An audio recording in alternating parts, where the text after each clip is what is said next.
Okay, it is 1 p.m., February 21st, 2024. We'll go ahead and start with public comment. I don't see a whole lot of the public in the audience. How about online?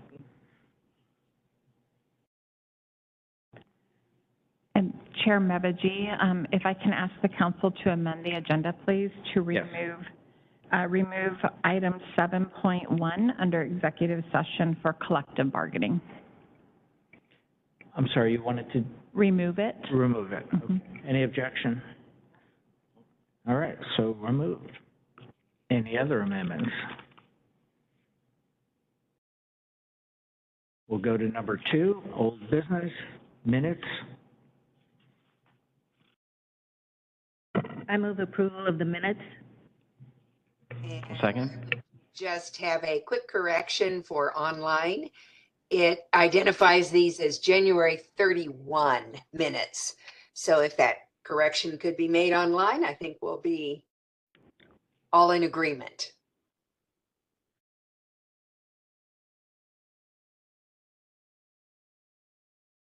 And that's under agenda, by the way. Okay, thank you, Karen. Any other comments or corrections? I'm just not, Councilor Bowerman, could you, so are you referring to at the top of the minutes or on the agenda today? Agenda online. Oh. The agenda online. I'm confused now though. What was just up there said February 7. And our document before us says February 14. So I think maybe we ought to take a close look at those dates.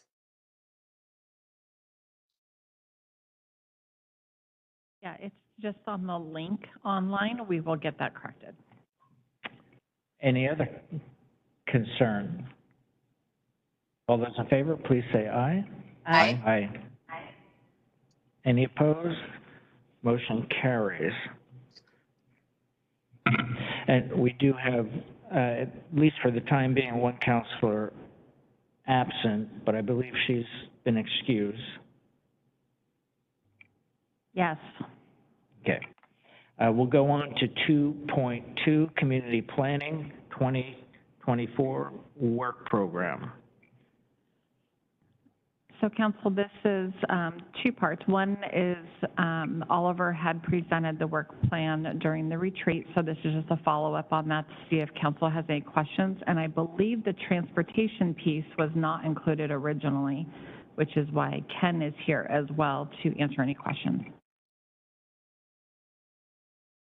Good afternoon, councillors. For the record, Oliver Ojiako. The county manager is correct. The council did had a brief discussion about our work program at the retreat conversation. Briefly, if I may just provide a quick background. Every year, community planning and transportation planning in community planning or either in public works will come before the council and ask for your approval of our work program. Since COVID, I would say we haven't done that. I think the last time that the council approved our work program was in 2021. And I would say that at the beginning of last year and since then, we have focused on the update of the comprehensive plan that is due next year. So we are before you in conjunction with the plan update. There are other things that we do, and that is what is before you. Kathleen is correct. We talked about some of these items included in there, and not included was the, I believe, the transportation section of what is it that we do. This work program, at the end of today, we will ask for your approval or thumbs up. This is structured in terms of program, description of the program, and whether it is mandated or whether it's our core program that we do. I won't bore the council by going through items. The first page here goes into administration, and that entails myself and my staff managing our budget that the council approved for us, and then part of that also include managing all the commissions that are under our shop, whether it's the Planning Commission, Commission on Aging, School Advisory Committee, Historical Preservation Commission, and under transportation is the Bike and Pedestrian Advisory Group. And then we are heavily, we focus heavily on public record and management. You won't believe the level or the amount of public records requests we do receive, and my shop is responsible for documenting every project we work on. We have to keep a very extensive public records in case any of the cases are appealed. For example, and I know our legal counsel is here, we are assisting the PA's office to address one of the outstanding appeal that we have as a result of the plan amendment relating to Shilashi Bluff, for example. That case is still moving forward at the Court of Appeals, so we are responsible for keeping the records related to that, and also we are now keeping records as it relates to the comprehensive plan update. Councilors, I won't bore you with any of the other pages from land use to transportation, but I know that Ken and Gary is here. Should the council have any questions for us, we are just here to answer whatever questions that you may have for us. Thank you, Oliver. I do want to go back a little bit just to, I mean, I'm sure we all get questions by email, phone, or we're out and about in the community at different events, we'll get random questions. You know, what pound rating is our rail and where? You know, what happened with the Court of Appeals? What happened with the GMA? So I'm wondering, when people make inquiries, and whether it's for government records, or just a question, whether or not, you know, at some point you get a sense for what the public keeps asking about. Does it get posted, question and answer? Okay, we had this recent question about our surface mining overlay. Here's the status. You know, not breaching anything that's happening in executive session, but just knowing that there's 10 people behind that one inquiry that also want the same information. How are we capturing those questions and answers to make them available to the public in general? It may help preclude some additional emails and phone calls and questions if we can do a better job of putting the information out there. I can speak to our shop, and I know that it is very similar in other departments. When we do get inquiries, either from individual, typically it's from individual or organizations, we do two things.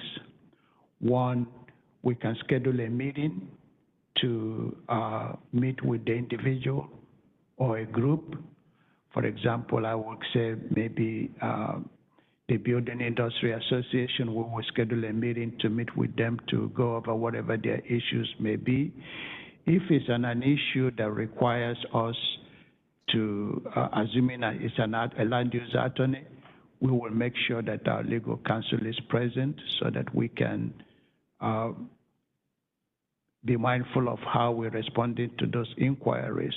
If it's just a single email, what is my property zone, here's my tax serial number, we will individually respond to that via email. And if it is not something that is particular to my department, I will then pass it on, particularly to April Ford, who is the Community Development Director. So if it is transportation issue, I have these two individuals here who will respond to that. But that's how we have been responding to inquiries and response. If it's directed to me, I will just respond directly to the constituents. If it comes from the council, I'm sure it will come from the county manager, and if we require us to coordinate with the policy analyst, that's what we've done in the past. We will coordinate with the policy analyst and respond as is appropriate.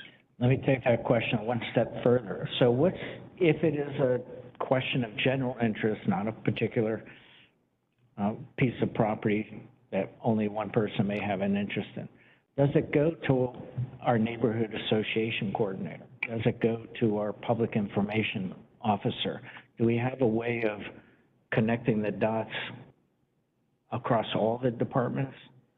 You're talking about general questions coming in? Well, like, I would say no, if that's the case. We don't send that to our PIO. We answer the question of the constituent. We have a business process that you guys are going to be talking about as well with regards to constituent questions because, and I've said this before, I can't see the questions that you're getting online.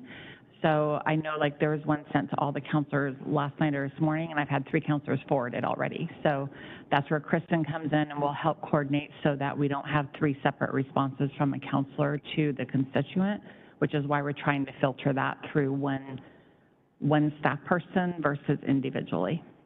But I guess it would depend on the issue. Like PBGR, we did a Q&A. That one generated a lot of questions, a lot of concerns. We put it out there. I've done it on a couple other items, but just general one-off questions, we're not posting or forwarding those to our PIO. Thank you. Christine Cook, Senior Deputy Prosecuting Attorney, and I advise the Planning Department. It's interesting that this comes up because just today I sent a message to some of the planners saying, don't respond to legal questions when you get them. Don't just email an answer and send it or post it. Because it might have legal implications and carry some risk to the county.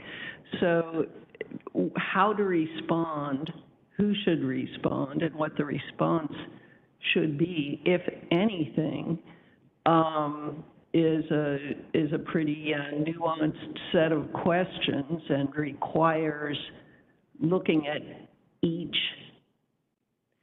comment and making a decision about that rather than having a general rule, well, we're always going to post this, or, you know, we're never going to post this, you know, because those things are not appropriate in all cases. It may be helpful, though, I know one of the questions came in on the appeal process. I think you mentioned that, but Chachi. If we have a project site that's already set up, I would assume it would be appropriate for us to say, currently in the Court of Appeals, will update upon future information. I mean, that we can certainly do, but sometimes it's not that easy on the answer, but we can certainly provide those updates online. And Chair, Ken Lader, Public Works Director. Just to give some other examples that are maybe a little more specific and not in the general sense, but for Public Works, we take all of our calls through a customer service call number or email, and then those are processed out. If we have something that's not Public Works related, then we try to get that forwarded to either April or Oliver or the appropriate department. But I was thinking of our snow and ice response. So there's a particular one where we made a special effort to make sure that there is a web presence where constituents can go and get information about our response that's very particular, has specific maps. Certainly the Transportation Improvement Program, we publish all of that so that the information is available with FAQs and information that people, where they've asked questions, we've tried to answer those and keep that body of material online. Similarly, the 179th Circulation and Access Management Plan that came through Oliver's department, same thing. That whole body of information that was questions and answers for the public is available out there on the website. And then I think for our capital projects, you know, we really do a specific project focus that answers questions for the constituents that would be involved in the area where we're doing the work, so. Other questions? Or Oliver, you had another comment? Yes, the other comment I would like to make, you asked whether we do coordinate with the neighborhood association liaison, Mary Lee. Yes, we do. Often there will be questions or multiple questions coming from a particular neighborhood. Mary Lee will synthesize that, if I may use the term, and find the appropriate staff and have us come to a neighborhood meeting. I believe last month we were at North County Neighborhood Association, I believe. And I know, Councilor, you attended that. So, but all the questions were sent to us for us to prepare to answer them in a PowerPoint presentation. Not only that, we do respond to comments, like I said earlier, either individually or we go to a particular neighborhood and use that forum to answer the neighborhood concerns. Thank you. Other questions? Sue? Yes, thank you. You know, as I looked at this comprehensive work plan, we could talk a long time about every individual one of these, but I noticed that a lot of them are considered core or mandated, so I'm not quite sure exactly what feedback you would want from us, because it doesn't look like anything is optional at this point. And then I was really happy to see the neighborhood transportation program included there, because just this morning I was in Battleground, and I'll be sending that issue through the process. Things are changing in my district. There's the urban edge of the small cities that are developing, that are impacting the county and the streams, you know, and I think it's not, I mean, it's not a law enforcement issue with some of these things. It's as simple as just putting, you know, as stop signs and traffic is changing, just putting down a line that now you have to stop here where you didn't have to stop there before. Traffic is cutting through neighborhoods because it's developed on one side or the other side, not in the middle. So I think I'd really like to see that program go forward. Glenn, did you have something? Oh, I'm sorry. Go ahead, Oliver. Councilor, you asked a very good question. I can tell you that historically, there is no item that the council have not approved on our work program, because as I stated, there are either core things we have to do or they're mandated. So for those reasons, I try to separate the ones that are really core and mandated. And everything we do, as you know, is either implementing the comprehensive plan that the council have adopted, or developing one, or also formulating policies, or responding to new bills that the legislature have passed that the county will have to comply with. So that's why you see core and mandated. So I do ask that you approve all of them. I was just going to piggyback on some of the initial comments that were being made, and I don't know, you know, having been in this role now for a year, information management seems to be an issue, and it may be just me, I don't know, but it is very taxing and time-consuming for us to stay in touch with all of the different things that are going on, and communication from the citizens and answers and stuff like that. I know that we're working on some of that, but, you know, like, just for example, when we have a public hearing or something, we have some of the bigger things that we're working on. We have a dedicated website for it, and, you know, that link will be on the agenda. So you click on the link, but then it goes, you know, to that page, and then you're kind of overwhelmed by the documentation that's there. And then others, there's just links for that specific item. And then on some of the ongoing issues, when there's only a link on the agenda, it's a chore for us to go back and maybe look at some of the previous documents that were available. So I don't know how we can handle that, or if we need some sort of, outside advice, or perhaps I just need training specifically on how to better manage all those different resources. But it is a challenge for us, and it is a large consumption of my time.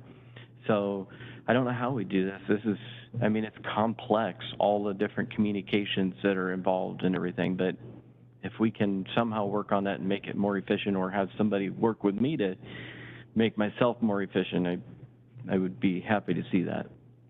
And I know with, at least with Oliver's group and the others, like you said, with the public hearing information, there is a lot of information on there. So when you get that link to the site, you're going to find all the prior documents. But that might be the same site that is a bit overwhelming as well. So, because it is all consolidated in there.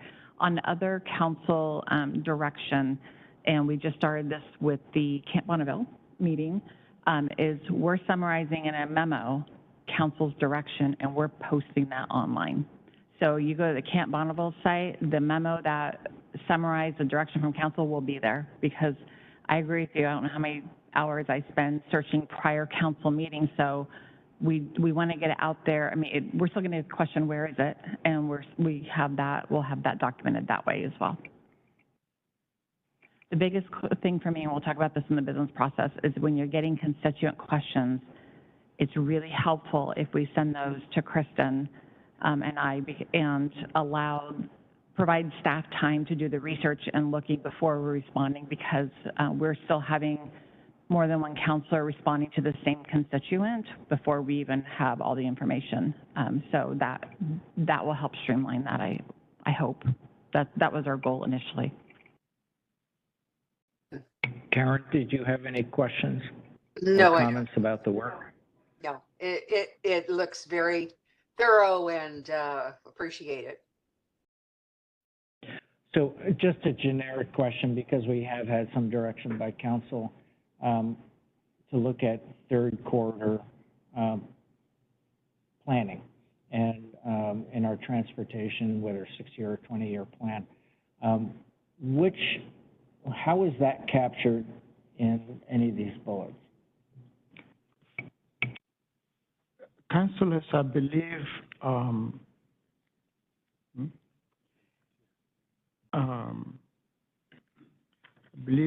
page 5 of 5 under the transportation system plan, it is captured there, but I will also add that councilors recently signed a letter of support that was sent, and I know Jordan is here, that was, I believe, sent to our legislatures to help see if we can get a grant or funding for $1.5 million to help us commence that work. So I'm anticipating that we will hear back. Maybe Jordan will speak to that. If we get that grant, we will commence that work. If we don't get the grant, we will come back to the council and see how you would like us to proceed. But it is noted here. But all that will depend on whether we are successful in receiving that grant. Was there more of a presentation on this work plan, or are you ready for? This is simply giving a thumbs up from council that you're in agreement with the work plan, so that they have clear direction for this year. Okay, you have my thumbs up. Looks like it's universal. Thank you all. Thank you, councilors. Thank you. Appreciate you coming back again. I don't know, just certain meetings, it's really hard to hear just certain speakers. It's just so random, and I just struggled to hear you last week, so I appreciate you coming back again. Thank you. And we have people coming in to start reviewing that, so thank you for approving ARPA funding for the upgrade. I think they're scheduled to come in the next week or so. Thank you, councilors. Thank you.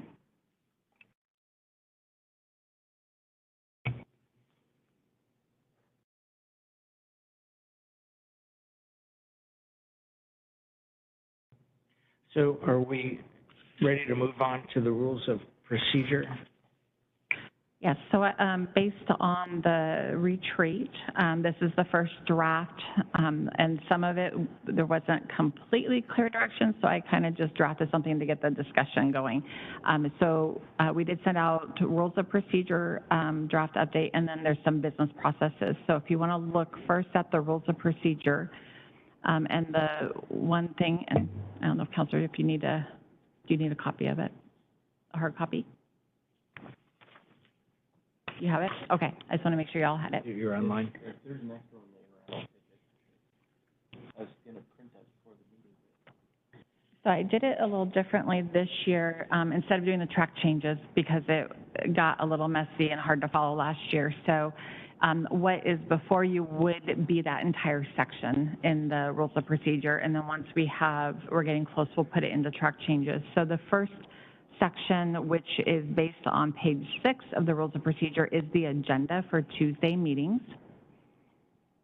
Rebecca, can you blow that up just a little bit? I want to make sure you guys get there.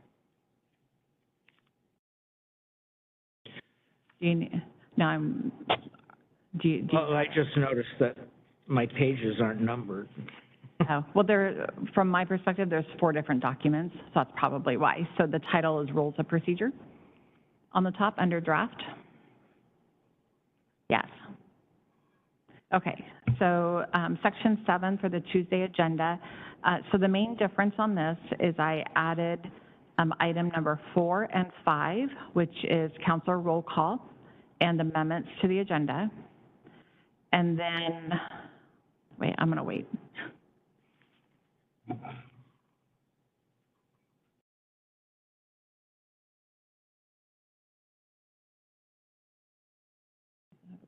Do you?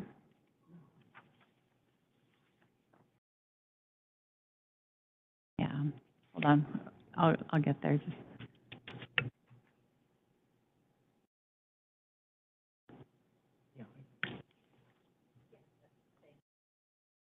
Yeah, I think it's just.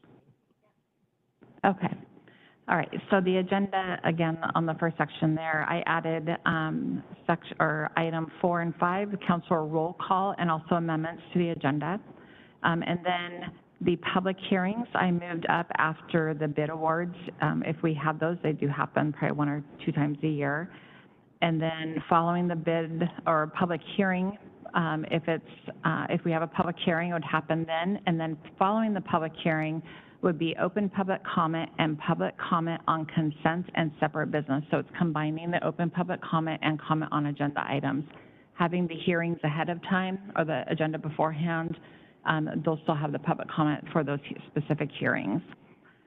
And consent and separate business, county manager report, I did take out the counselor reports as council decided you wanted to just narrow that down to Wednesday meetings instead of the Tuesday. Any questions on that section?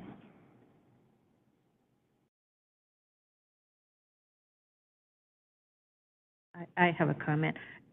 There is a scenario where we have a public hearing that is very lengthy, and if someone just wanted to come to provide some other public comment on open public comments, they still would be waiting quite a while. That is correct. It's going to be either public comment, a lot of that waiting for the hearing, or the hearing having it be long, waiting for a general public comment. So yes, it would. I think both options are going to create a potential hiccup, depending on what the topic is. Yeah. Not everything can be first, and rest assured, we're going to have people complain about any change we make. Guaranteed. And this does go to a public hearing, so you'll be able to hear that feedback from the community, if this is what you want to take forward. I don't know if we've maybe given some thought to, what we did for our Wednesday meetings, how we have council time starting designated at 1 o'clock. I don't know how the meeting stuff goes, but could we, like, as you're building the agenda, can you kind of anticipate, like, how long the public hearings would be or something like that, to have a planned schedule kind of like that? So can I ask you to rephrase that? Because you're talking about Yeah. like hearings and Wednesday meetings, and those are on 2 days.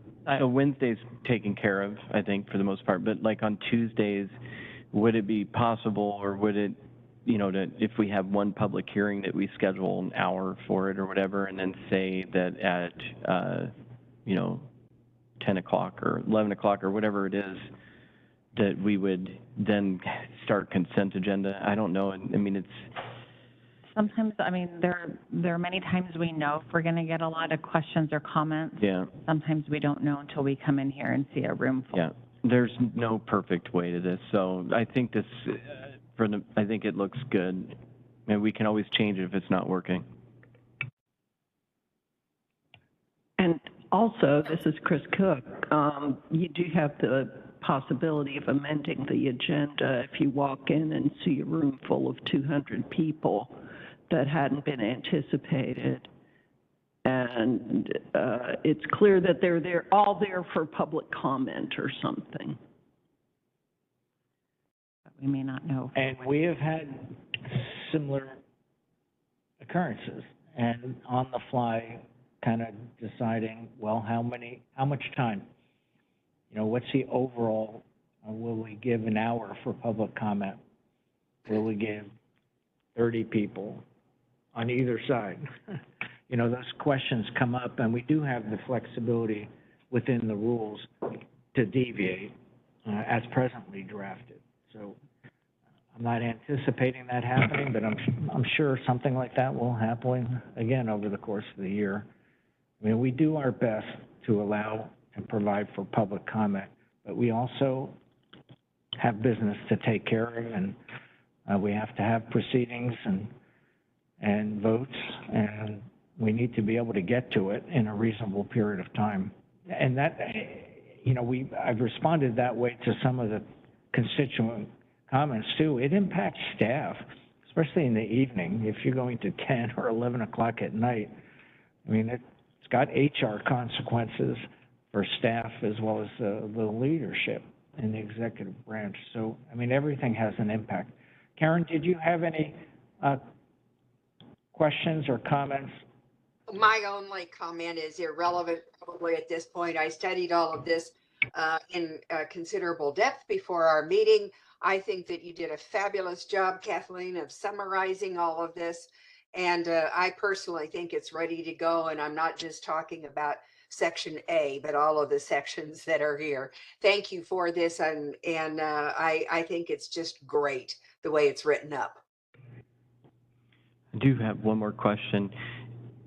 I remember reading, so I don't know if it's on our rules and procedures as it exists today, but I remember reading that when people signed up that they were all supposed to say what item it was that they were addressing. Yes, that's But I don't see it in here. Was there thought process behind that? on the next section. Public comment says during a Tuesday council meeting, any individual or spokesperson for a group can address the council for 3 minutes on any matter that is on consent, separate business, and or any matter pertaining to county business. Speakers should sign in on the sheet provided at the meeting and or raise their hand for virtual protocols. The chair or their designee will call on each person. Individuals providing public comment must state their name for the record and may not yield their time.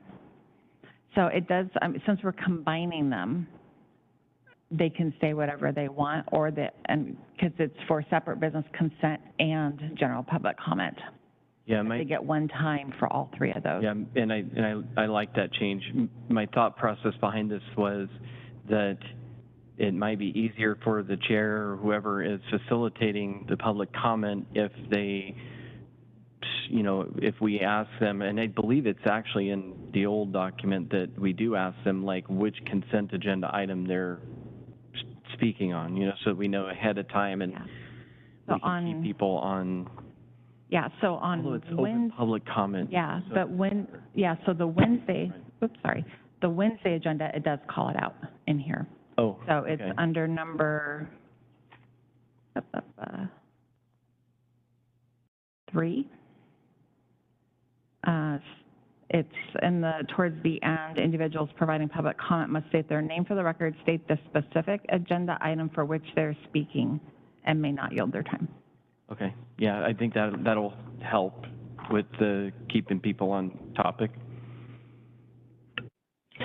Yeah, and just for a logistical, I mean, I think staff does a great job. I mean, I don't personally call on those online because I can't see them, and they're doing that.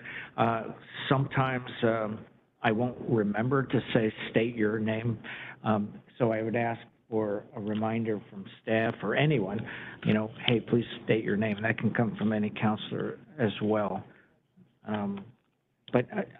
So everything, I'm hearing all positive comments. Sue, did you have any other questions?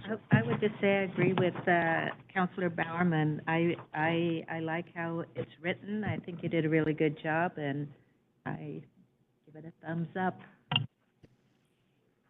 So in its entirety, so because the only other section was the absences, I think. No, okay, so public comment portion sounds like we're good with that piece with no changes. Okay, so then the next, the last item in the actual rules of procedure is the absences of county counselors. So this one, I went back and listened and looked at my notes. There wasn't a real clear direction, so I just took a stab at something and to see, because I know Counselor Belcott had shared her opinion about it as well. So it's just reiterating that counselors are expected to fulfill the obligations of their office and to, including attendance at all the council meetings, including work sessions, council time, Tuesday meetings, as well as committees, boards, and commissions. And then if a counselor anticipates an absent for any reason, the counselor must provide notice as practicable. Right now, it says 5 days unless it's an emergency such as being sick, to the council chair and the county manager. Except in the case of unforeseen emergency, counselors should employ a good faith effort in providing the notice and reason for the absence 5 calendar days in advance. So it's trusting counselors to do what they can to provide. If you know you're going on vacation, you know, please try to do the 5 days in advance. At the meeting in which the counselor is absent, the council chair will acknowledge the counselor absence during the roll call on the agenda. And then if the majority of the council becomes concerned about an individual counselor's absence, the council may deliberate and review appropriate next steps. So it's a lot more vague than it was what you adopted last year. So there is only 5 of us. So with this, are we going to have a formal roll call at the beginning of? Yes, I put that was part of the first page. I put that as an agenda item. So it's roll call and then amendments to the agenda, just so that I'm not having to interrupt your flow of the meeting. So it's just on the agenda. Comments, Karen? Any? No, the vagueness is a bit of concern because I suspect that most of the time it would end up the same way. Well, do better next time or something to that effect. But if this is all we think we can do at this point, let's go with it so there's something there. And if it becomes a concern later, instead of opening this up for a public hearing, we can look at maybe a business process that council will follow if there's a concern that comes up. It's up to you guys. So I'm happy with everything you've done. And I think just an observation, we've spent more time talking about these rules than actually being worried about their implementation. You know, that wasn't true two years ago. We definitely had some concerns that needed new rules. So hopefully everything will be as smooth as it's been. I think everyone's making their best effort to participate in our committees and come to each and every meeting that they're able to. Glenn, you had a comment? Yeah, I don't really like the good faith effort, because I think that can widely vary, but depends on people's viewpoints. And I personally think 5 days, and the reason why I think it's at a bare minimum, we should give at least 5 calendar days, because there are certain, I mean, when you're developing the agenda, there's certain items that I think it's important that we, hold those on times when all of us are going to be here.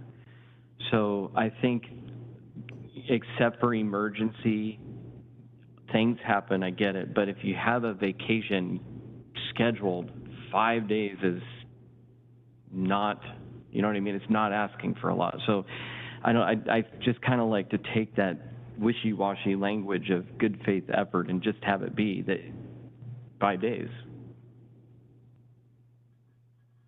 And if I also, so you want to get rid of good faith effort and you want to change calendar day to business days, or? No. Okay. I think 5 calendar days. Well, does 5 calendar days give enough time to adjust an agenda? That's kind of my bigger concern is, or is it already posted 5 days prior to where it's too late to really change it? If there's an item, we can always move it or continue it. Okay. It all Yeah, depends. And I know Chair Mevaji was recently on vacation, gave plenty of notice. And so what were we able to do is move a work session on Lacamas Lake, because I know that is important and something that he's been working on. We moved that work session because I knew to make sure that he was able to attend. So hearings there's a more formal process, as you know, so if we need to continue it for any reason, I mean, unless there's a strict deadline on a hearing or an agenda item, we can always shift and move items. Okay. So I don't think we need to change the calendar days, but I would be interested in just kind of removing the good faith effort part and just have it be that you need to notify at least 5 days.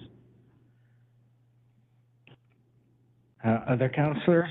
It would read something like counselors should provide notice and reason, basically deleting a few words there, good faith effort. Does anybody else want to delete that language? I'm okay with good faith effort. Karen? I think good faith effort is fine. Okay. Well, so I guess we'll keep it in there, but we'll try not to be wishy-washy about it.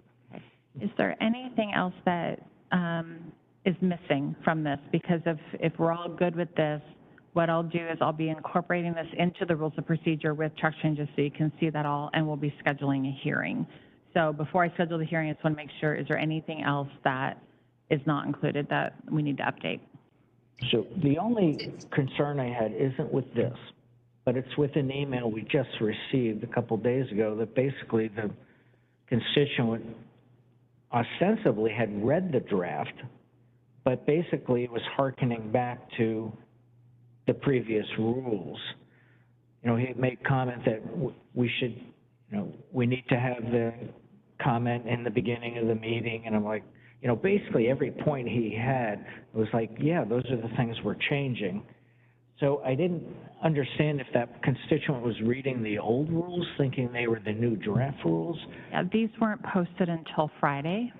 Okay.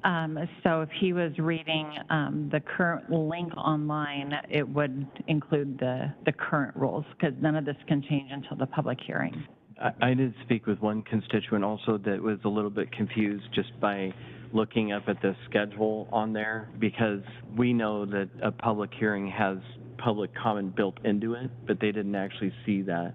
So I think that was the source of some of the emails that we'd received, that they weren't, it looked like there was not going to be public comment in the public hearings. Okay. I can change that agenda item, say public hearing, including public testimony. Wouldn't hurt. Okay. Yeah, and actually, for my own purposes as chair, trying to moderate, more often than not, when we're in a public hearing, I forget public comment.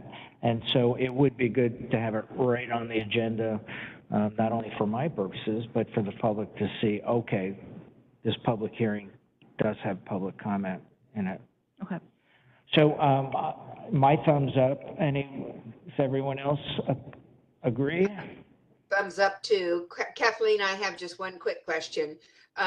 The business on attendance is noted in another part of the rules, is it not, that it is announced at the meetings and recorded in the minutes? Yes, so the roll call would be the time in which the chair will state if there's a counselor absent. And whether it's excused. And it does, yeah, let me look here real quick. It says that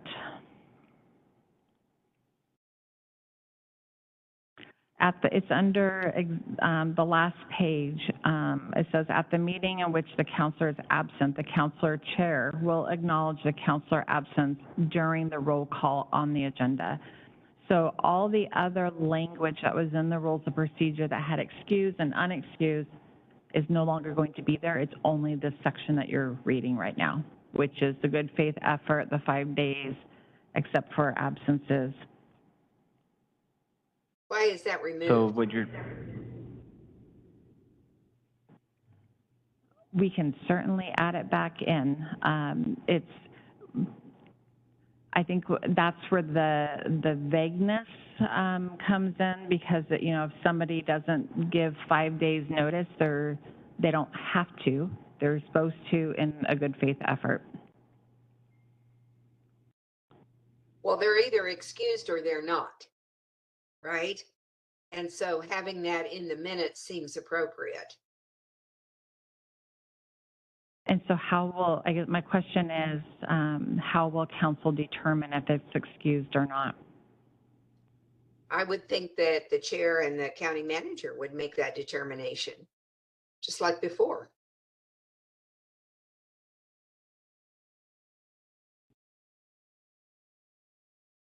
It seemed like it was a little confused before as far as determining whether it was excused or not. And I think in the minutes one time it was undetermined, and it was never determined.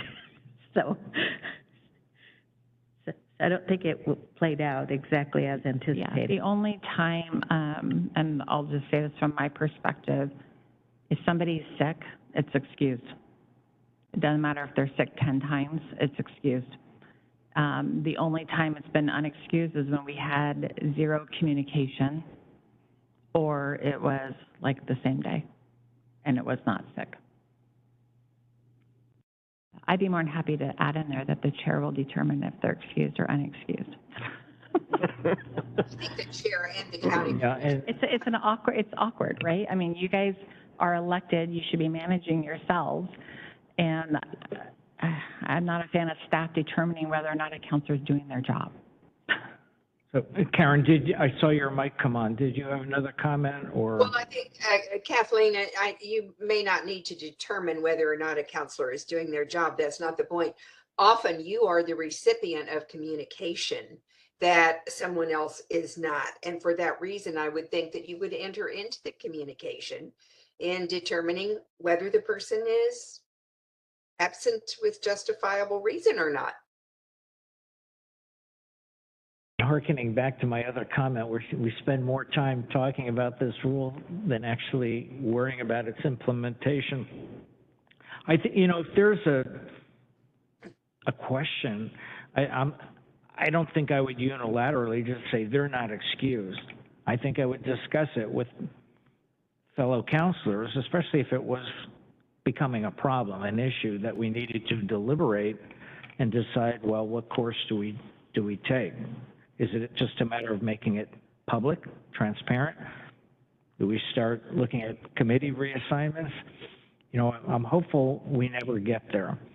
I think we have the tools with the existing rules to deal with this situation. So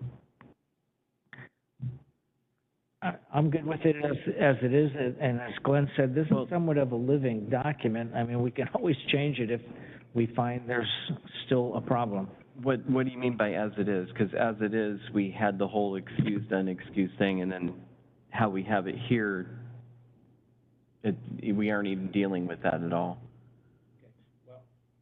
What I meant with we just had 4 thumbs up on the rules as drafted, so I'm ready to move on to the next item. And if we have a problem in the future, we can look at adjusting the rules again. I think I'm fine with not it's absent or present. I think that is enough to record, because it seems like there's an awkwardness in trying to determine whether excused or not.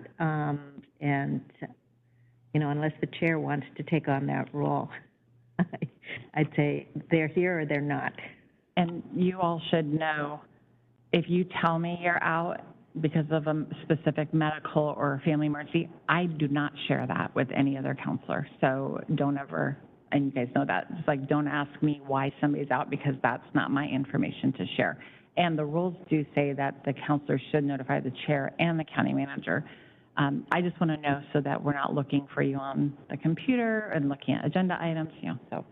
Sorry, Counselor. You know, I would love the level of accountability, but I think it's pretty messy, and I think we could do without the 5 days. So I think we just move forward with what's been drafted. So, are we ready to move on to new business? No. Sorry, we have just a couple business processes that don't have to go to a public hearing, but just to make sure that council is comfortable. This is also out of that discussion, though. So the first one is it the boards and commission appointments? Okay, I'm looking at my computer here. Okay, so this is just to establish the process for boards and commissions. We just note what the purpose is, what applicable RCW or Clark County Code talks to this. So the process, because I know it gets a little muddy, we want to make sure we're following the rules. So appointments by the council. So the county manager's office will do a press release to solicit letters of interest and resumes 2 weeks after sharing candidate information with the council. So once we get all the information, we'll send it to council, and then you'll have that 2 weeks later, an executive session for you to discuss the qualifications of an applicant. And then during the public, when you come back out during a public meeting, there's 3 motions that council could put forward: to publish an additional press release to solicit additional candidates, a motion to interview specific candidates, or a motion to appoint. And then if the council decides to interview, the questions will be determined in a public meeting, and it will be the same for all candidates. After the interviews are completed, the council can resume an executive session to discuss again the applicants, the qualifications, and then you come back out and you do again the same 3 motion options: solicit additional candidates, have additional interviews with specific candidates, or appoint a candidate. And then the final appointment process is that we do send out an acceptance letter to the individual that council chooses, and then that comes on a Tuesday meeting, which is kind of what you do now. Go ahead. I have a comment on that. Something I would be concerned with on the motions to appoint specific candidate or candidates is that someone make a motion for a slate of candidates, because I know with the appointment of the Planning Commission, you know, none of my top choices got an interview, and I appreciated the opportunity for us to take turns in making a nomination, and if there was a second and there were 3, then they moved on. But I just think in fairness for all of the counselors to at least have an opportunity to have some input into the selection, that we avoid introducing a slate of candidates. It's never been an issue. I mean, you all have the ability to make a nomination, and if it's not supported by 3 counselors, you had your input. It just wasn't persuasive. I don't know why we want to complicate this further. It becomes a race for the button. though, to make that first motion. Well, I hear There's a you. process that There are times that a counselor doesn't get what they were hoping for. I didn't either, Sue. So anyway, I'd like to move up to the first little open bullet under interview process, where interview questions are determined in a public meeting. I'd like to see those determined in a private meeting of council, so that they're not known by by all the candidates in advance, because those who know them in advance and kind of prepare for them very, very quickly have an advantage.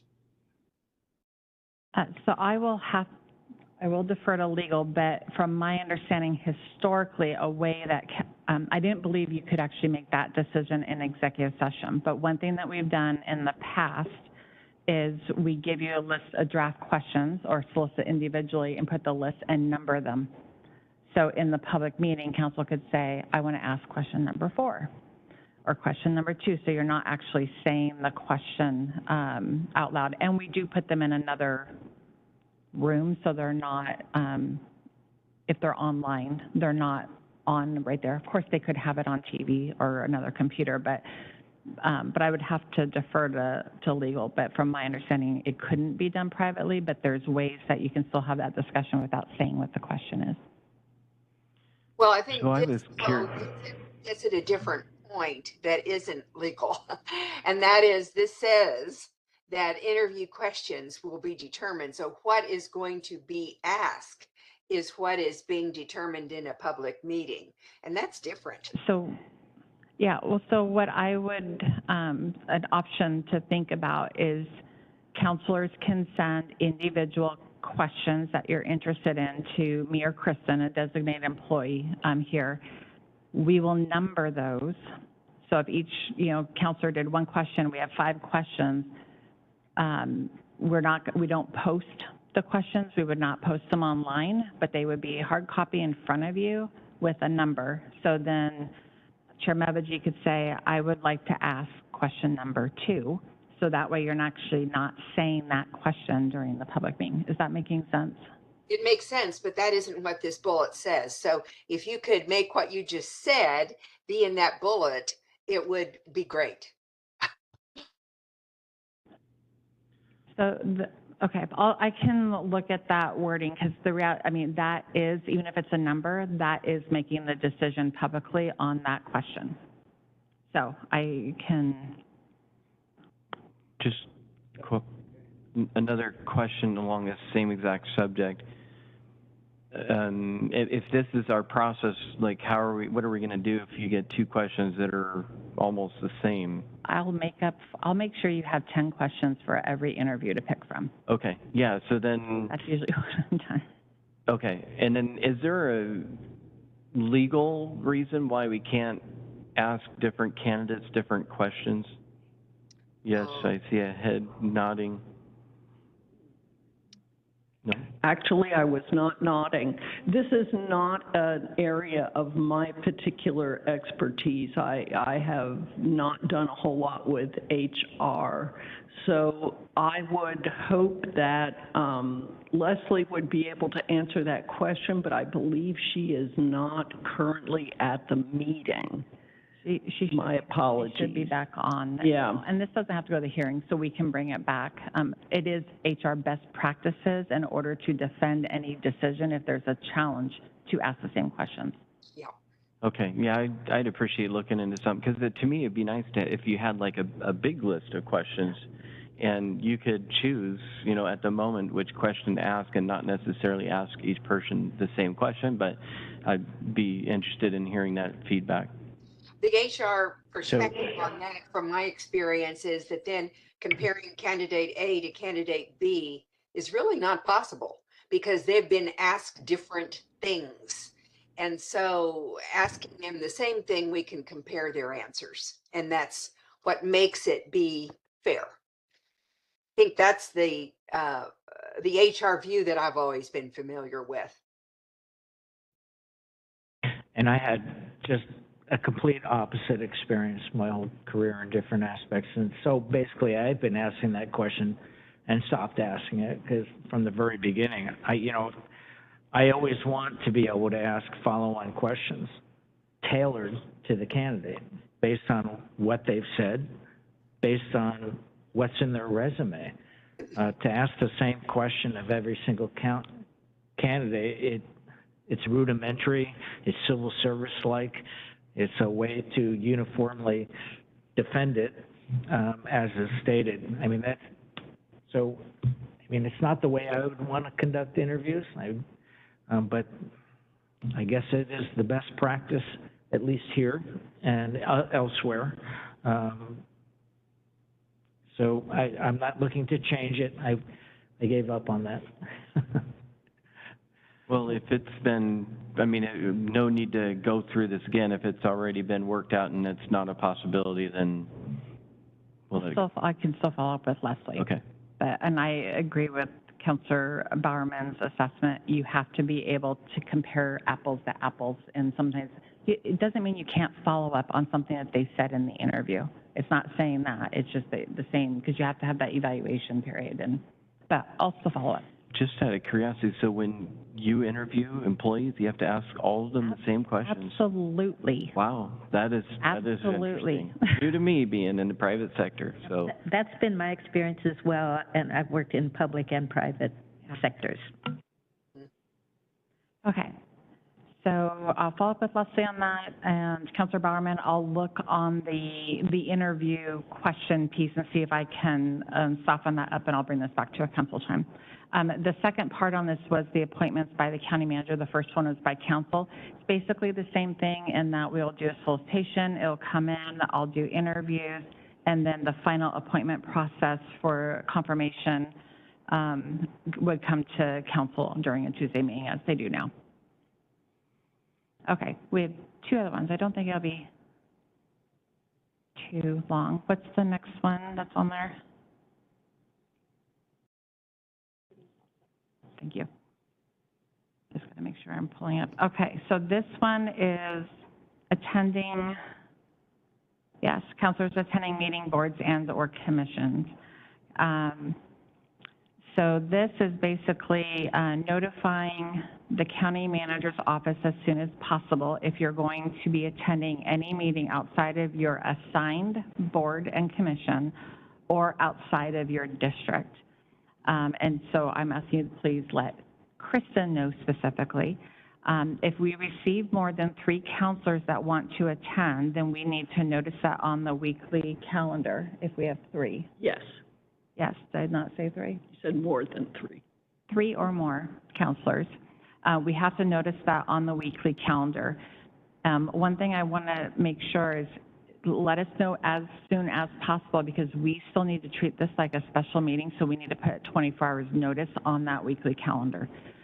If we don't have the 24 hours notice, we'll reach out and somebody's going to have to, maybe the third person can't attend. And then our office will communicate with all the counselors and staff, if applicable, who will be in attendance, just for transparency, so counselors aren't surprised, or you don't have to ask or send me a message saying, hey, I see another counselor here or 2 other counselors, so we'll communicate that to you. And then just as a reminder, if there's 3 or more counselors, you cannot deliberate, discuss, provide direction to ensure compliance. Does that sound good? On that one, I think that the intent behind the first sentence there is attend meetings outside of their assigned boards or commissions. I'm assuming that the intent behind that is board meetings that counselors are assigned to and other county meetings, right? I mean, because otherwise I could read this as I serve on the board of NAMI, and No, technically I should. it's what, when you guys do your board's assignments every year, Right. those meetings. Right. When you're appointed to a board or commission. So I don't know if we could just specify that just a little bit, to make that clear, so that it's not every meeting that we attend. It does say assigned boards and commissions. Well, yeah, but I mean, any meeting that I go to in the community is outside of my assigned board, unless it's one of my assigned board meetings. I think it needs to specify that it's our county or council-related meetings, public meetings.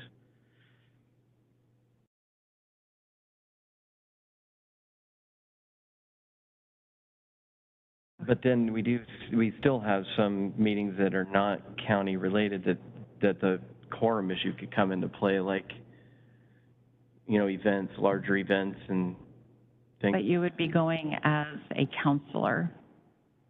And that's actually, like, an item on today's agenda is the economic forecast. So that's Right. a community thing that I'm asking council who wants to go, this is how much, and do we have a quorum? So anything that a counselor may be interested in, you know, whether it's an award ceremony, you know, we'll have those discussions. Well, I just leave that up to you. I mean, you know, I don't think there's ever going to be a problem with my example, which would have been the NAMI board meeting of having a quorum there. So I guess this is just going to, you know, we're just going to have to do the best we can, and if we run into problems, we communicate again and revamp it or something like that. So would you be more comfortable than just saying outside of their council-assigned boards and commissions or outside their council district?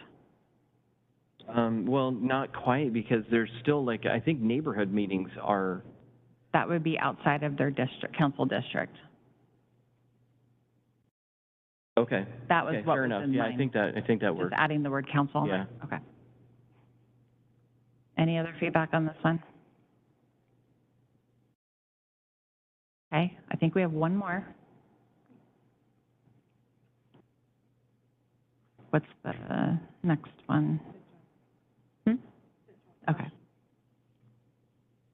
Okay, so the last one, constituent review and response. And can you move Leslie over? Thank you. She's now returned. Okay, so this, I did send this out actually months ago trying to get it, and we're just putting this in the business process. But this is regarding constituent responses. In the general, I did just note the charter and the rules of procedure where it calls out constituent responses. And then the process is asking counselors to forward all the questions and concerns directly to the designated staff in the county manager's office, which would be Kristen. They will coordinate with the applicable department or office and will provide a response to the constituent and copy the counselor. If a counselor would like to include a statement in the response, please include that when it's forwarded to staff. Again, that's just trying to make sure that we're responding correctly, accurately, and consistently, and not causing more confusion with constituents, especially those who are emailing all of the counselors. Any feedback on that one? So I do have a comment on this one, because I've made it my practice to do just that, but always copy either you or Amber, because I think there's a potential to run afoul, because at some level, unless you send it without attribution, you just forward it, but as soon as you say respond, you're now directing from the council to the staff to do something which the charter prohibits. I mean, it's a kind of a nuance, and I think you get around that by just Yeah, so just sending it copying to Kristen and copy us. the manager or the deputy manager, That's fine. or both. So I think this sounds good, but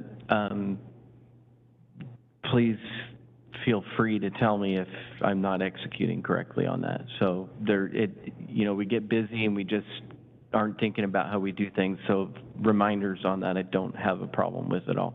Okay, thank you. No one else? Okay, we good on this one?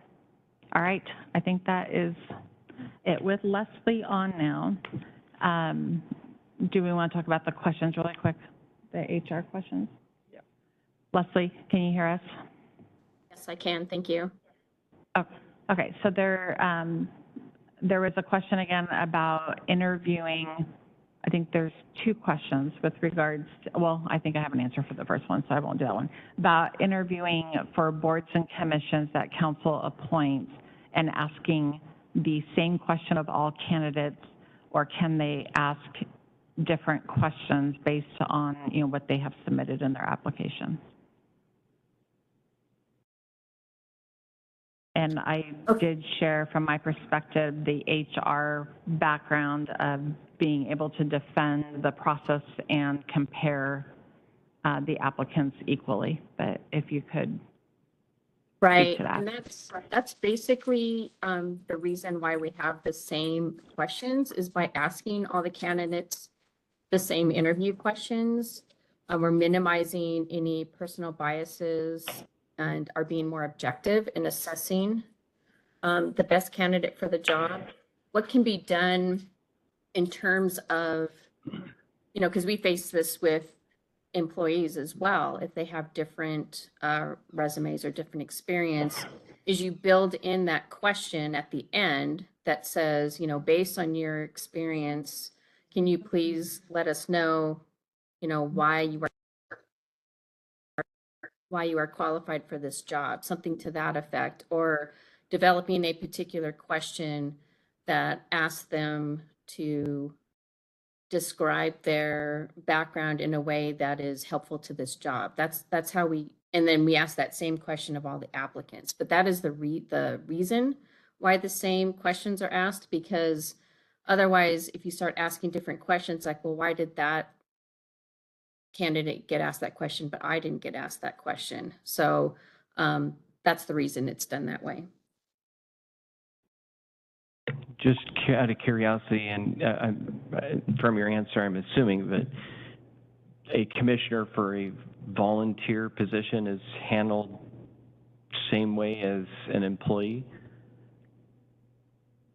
Well, it is handled in the same way in that the idea is the same. The idea is that you are treating the candidates equally, and that's why they are being asked the same question. So they're not being treated as an employee, but they are, the interview process is the same, such that they are all being asked the same question in a way that there's no indication that there's any sort of bias or, you know, asking one person something but not the other.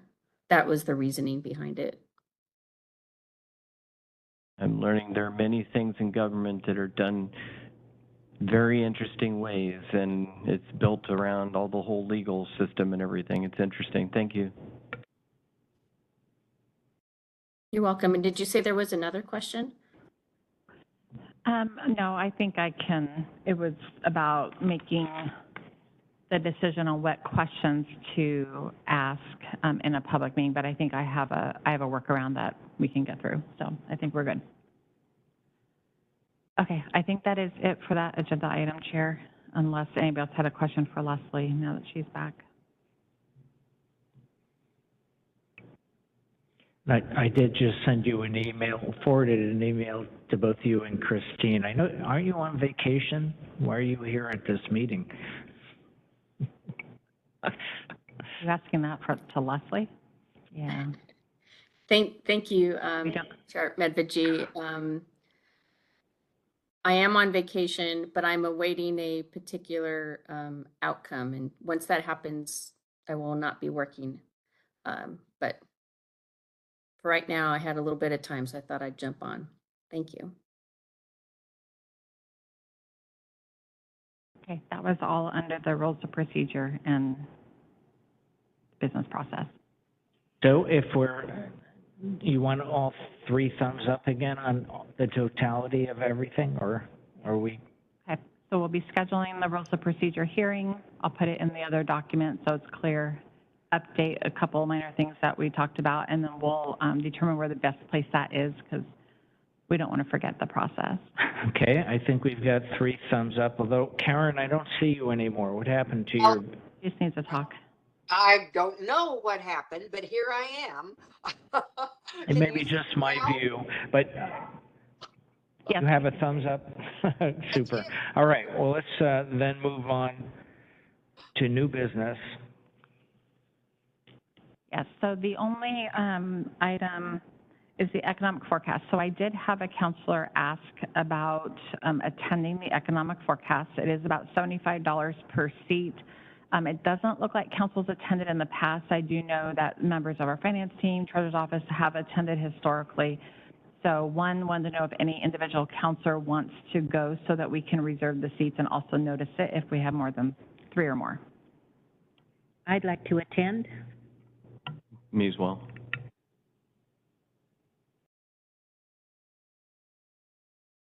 Well, you have 2 volunteers. I don't know if, I haven't heard anything from Michelle. Okay, we'll send her a message and see if she would like to attend. That's all. Thank you.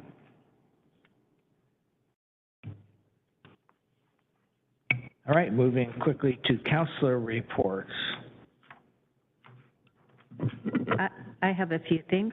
please. I've been busy. I wanted to report back on the EMS2 board meeting.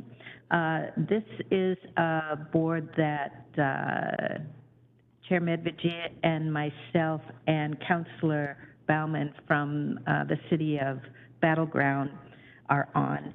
I don't believe they met last year, but we met, a week or so ago, and on our agenda, the primary thing is negotiations for upcoming contract renewal for the ambulance services for EMS2 district area. We partner with the city of Vancouver. So at this meeting, and I want to thank Councilor Young for jumping in to serve as an alternate so that we had a quorum to have the meeting. We had, I think we had all the fire chiefs here and several other folks, so it was a good exchange of information. I think we'll be meeting every couple of months going forward. I think the contract they're looking at, it's up the end of this year, so it'll be moving forward. And a couple of the issues to be aware of that we'll be looking at is response times. The fire chiefs are particularly interested in the response time because they may be the first on the scene, but then they have to wait for the ambulance service. And if that's a delay, that means they're stuck at that response all the longer, and there may be a request for a subsidy of the ambulance services, so that could have an economic impact on our budget. So we'll keep an eye on that as it goes forward. I did just want to mention Law and Justice. The bylaws were changed and there were elections, and Chief Maury is now the chair of Law and Justice, and I will be serving as the vice chair. We had a presentation on the jail update. It was primarily just where the components will be going, and I think there's a good deal of interest, and I think following that interest, we'll be encouraging everyone to tour the jail so they can see firsthand what the situation is if they haven't had an opportunity to do that. Opioid settlement, their RFP went out. There's 10 applicants for grant funds. We had a meeting just yesterday to review the rating criteria. So I think the end of March we'll be making our decisions on that. There were, I mentioned 10 applicants. We have about $500,000 to disperse, and the total amount that was requested was $1.5 million. So we're going to have to make some tough decisions. And then just finally, the ECHO, we have been working with a facilitator to kind of help all of us get on the same page and understand the appropriate role for ECHO, how decisions are maybe made and where those decisions go. I think that went really well. And I know Jordan gave an update on the document recording fee, and collectively we agreed that we wanted to support that, and everyone then took that back to their organizations to get approval to submit a letter to our legislative delegation. And I know at least Liz Center followed up with that, so I thought that was a very positive outcome. That's it. Other counselor reports. Got a couple reports. Urban County Policy Board, we met this last week and heard from many of the applicants. They introduced their programs what they're looking to achieve, and we're going to be getting their applications soon for scoring. So we're getting started on that. And the other update was CREDC. We had the executive meeting and it was probably the most fascinating subject that I have been involved in that one. We had somebody from the PUD there presenting on forecasts for power for our region, and it was very interesting to see. But the bottom line is that we all know that I think the rates are going up 14.5% this year, but expect more next year. So things are just getting more complicated, and there's less water running down the river. So there's a lot of factors that went into that, but I don't know, maybe I'll see if we can get those slides or something. It was very fascinating to watch. Anything, Karen? No, not this time. Thank you. Oh, okay, thank you. We'll work on number 5, work session requests. Yes, this is a request from the Development Engineering Advisory Board, or DEAB, they're asking for 2 hours. I'm not sure if they need a full 2 hours, but to go over, they annually meet with council to update on their goals and accomplishments. So they're asking for a work session. Question, is not the work plan also with a future consideration? And if so, I was wondering if that should be under timing regarding goals and accomplishments. It's kind of general. How about what the specific work plan is?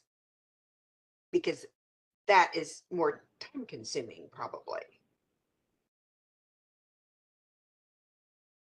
Okay, so you're asking if they're going to be presenting a very specific work plan with key objectives for this next year? Right. Since that is the title, I thought maybe that was to be included. Yes, so that, yeah, they come annually, at least annually, sometimes it's twice a year, to share accomplishments that they have done and what is their work program, which includes their goals and for the year coming up, so for 2024. So yes, that is what they're asking for. So maybe to add comma and the work plan under number 4. Okay, yeah, they submitted this, so it didn't come from our staff. This came from DEAB. Oh, that's right. But we can. I just want to make sure they do that. Yeah, so we'll take it back and just emphasize and make sure that, you know, certainly council can hear the accomplishments they have, but the council wants to hear what their specific goals of their work plan for 2024 is.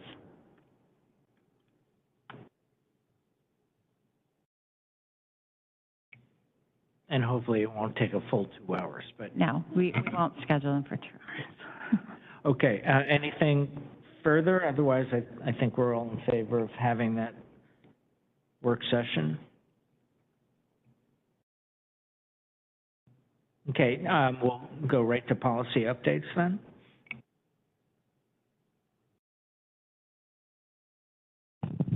Great, Council. For the record, Jordan Bogie, and I do have 2 hours of material here for you. I'm just kidding. I have 2 items for you here today. The first is just piggybacking on what Councilor Marshall addressed in her report, and that is that we briefed the members of ECHO on the document recording fee shortfall issue. Thanks to Michael Torres for providing a little additional context for the group there. As a result of that meeting, the City of La Center also sent a letter in support of the state addressing the document recording fee shortfall issue, and in the draft version of both the House and Senate budgets, there are funds appropriated to help counties make up for the shortfall. So that is really positive, and hopefully means that we'll be able to mitigate some of any of the impacts on our homelessness services. And then the second thing that I wanted to follow up with you on was related to Monday's meeting. We had a bit of conversation about Senate Bill 6120 and the wildland urban interface. And so I sent an email out to council, but just to summarize, so the wildland urban interface is the land area that is sort of transitioning between urban development and wildland. So forest, prairies, wherever there's vegetation, particularly where it's likely to catch fire. And so the urban interface is really more referring to the conditions of a region rather than a specific region in geographic space. And so in 2018, the state legislature added portions of the International Wildland Urban Interface Code to the state building code, and they spelled that out in RCW 19.27.560. And then they detailed some of the regulations that they would require based on that code. Well, when the state was developing their maps for the wildland urban interface, essentially what they did was look at urban areas, rural areas, and then wherever there were buildings that were near rural areas or where there was kind of interface, they just drew circles around them and were basically like, here's some development, here's an area of not development. Yeah, they're interfacing. And so basically, the current maps the state has, like 70% of the state is classified as wildland urban interface. They're not good maps. This is an issue that WASAC has also been working on. Paul Jewell over there has been, I know, pretty committed to working on this with some of the folks at the state. And so SB 6120 requires the state to basically make a better map, and then in the interim gives localities the ability to create their own map.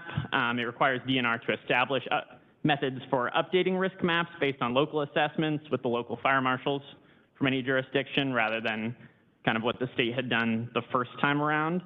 And so the question then is, would the county like to sign in support of this bill? That was sort of the question that was asked on Monday. We didn't really have enough information then for the council to make a decision. I will say the bill did have an executive session in the House Committee on Local Government this morning. And so if you would like, a thumbs up today to act on this bill would essentially be me telling our lobbyists, if there's another opportunity to weigh in on this bill before it goes to a final floor vote, we would like to make it known that Clark County supports this bill. But there probably will just be maybe one more opportunity when it gets a fiscal committee hearing prior to going to a vote in the House. I believe it already passed the Senate, I think unanimously. So I think this train's moving regardless of what we do, but if we'd like to indicate our support, I'm certainly more than willing to direct our lobbyists to do that based on your direction. Questions, or do you want to express support? If I may, just, I think this is worthy of supporting, and this has a housing affordability issue, or it pertains to affordability, because right now there's this arbitrary circle, and anything inside of it, you have specific building measures that you have to take place for fire prevention, even though it may not be a fire issue there. So this defines those areas much better that really do need to have those provisions.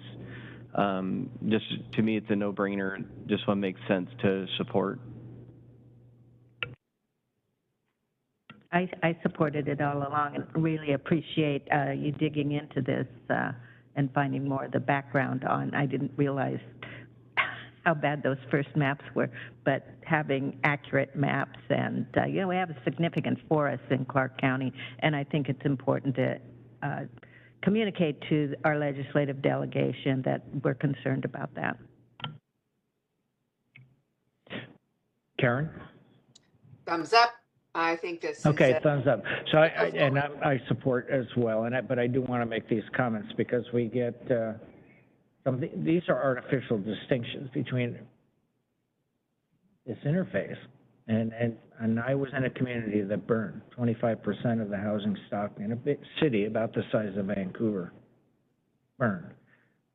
Just as we experienced the fire jumping from Oregon to Washington a few years back over the river, it jumps concrete, it jumps highways. You know, historically, large burns that we know about will burn again, as long as there's fuel there. Even if there's homes, urban areas, concrete, they'll still burn. I mean, yeah, we need better maps, but my comment is everyone needs to have building material that resists fire. You know, we've pretty much gotten rid of shake roofs in most of America. It makes a difference. Clearing vegetation from your home, it makes a difference. Gives a defensible space that firefighting can fight. And that's really where the focus I would want should be, is wildfire response, getting it suppressed immediately, and having those plans in place, whether it's for Camp Bonneville or some other location. You know, the emphasis is, because we will be surprised how far fire will jump when it's got a 30, 50, 60 knot wind behind it and the conditions are really dry. You know, you lack humidity and you put wind behind it, you get a spark and you've got a wildfire. And it'll burn even in urban areas. Anyway, I think you've got your 4 votes on that. Anything else from policy? No, although your comment, Chair, did make me think of, there was a item in the budget directing a task force to be created to figure out what to do with the former Larch Correctional Facility. And I do wonder, since it did have some firefighting purpose previously, you know, that process is going to play out. Council will have a representative on that task force, but I do wonder if fire suppression is something that could be part of what that looks like, you know, moving forward as well, so. Absolutely. And it's on the edge of the Yakult burn. I mean, it's a perfect location for a statewide training facility for fire response, but that's just my opinion. All right, so let's move on to, we have 3 executive sessions remaining, about 25 minutes. It is now a little after 2:30. Let's take a 5-minute break. We'll plan on coming back here after our executive sessions, let's say 10 after the hour, and that should give us plenty of time. And I will not be present at the executive sessions. Leslie Lopez will be there, and I believe Amanda Michael Brink. Thank you. I neglected to read all the RCWs, 42.30.110, paren 1, paren little I, and that's for all 3 sessions with our lawyer present. Thank you. And there is potential after action. Yes, and I did hear potential after action. You had another comment, Leslie? No, that was it. Thank you. Okay, super. Okay, take a break and then let's get into executive session.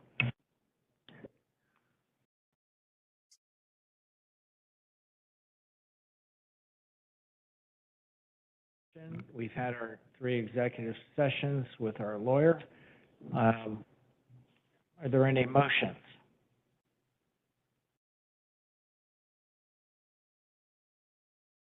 Yes, Chair, I would like to make a motion. I move to approve the Johnson & Johnson opioid litigation settlement and give the county manager the permission to sign the associated documents. Second that? Any further discussion? All those in favor, please say aye. Aye. Any opposed? Hearing none, the motion carries. And I do believe we are adjourned. And so was our meeting at 3:30?